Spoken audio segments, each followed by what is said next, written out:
نیت کتنی بھی اچھی ہو، دنیا تمہیں تمہارے دکھاوے سے جانتی ہے، اور دکھاوا کتنا بھی اچھا ہو، اللہ تم کو تمہاری نیت سے جانتا ہے۔ اللہ تعالیٰ نے جو کچھ تیرا حصہ مقرر کر دیا ہے، اگر تو اس پر راضی رہے گا تو گویا تو ہی سب سے زیادہ مالدار شخص ہوگا۔ جب اللہ کسی بندے سے خوش ہوتا ہے تو اس کے لیے نیکی کرنا آسان اور گناہ کرنا مشکل بنا دیتا ہے۔ چھوٹے چھوٹے گناہوں سے بچو، کیونکہ چھوٹے گناہ ہی بڑے گناہوں کی طرف بلاتے ہیں۔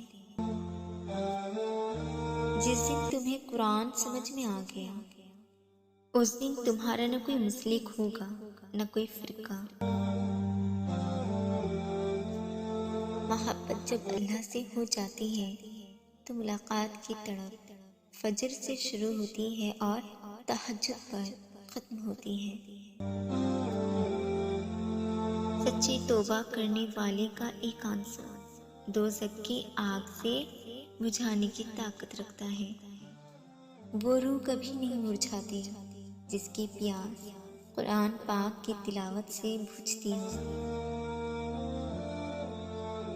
اللہ سے اللہ کے وہی بندے ڈرتے ہیں جو اس کی عظمت علم رکھتے ہیں۔ صرف انسانوں سے حوصلہ افزائی کی امید رکھو گے تو ضرور مایوس ہو جاؤ گے، اور جو لوگ محنت اپنے اللہ سے اجر پانے کے لیے کرتے ہیں وہ کبھی مایوسی کا سامنا نہیں کرتے۔ ایک وقت آتا ہے کہ نہ کوئی اچھا لگتا ہے نہ برا، نہ صحیح نہ غلط، کیونکہ وہ دل سے اتر چکا ہوتا ہے، تو پھر اس سے نہ ہی نفرت ہوتی ہے نہ ہی محبت رہتی ہے۔ وہ عطا کرے تو شکر، وہ نہ دے تو ملال نہیں۔ میرے رب کے فیصلے کمال ہیں، ان فیصلوں میں سوال نہیں۔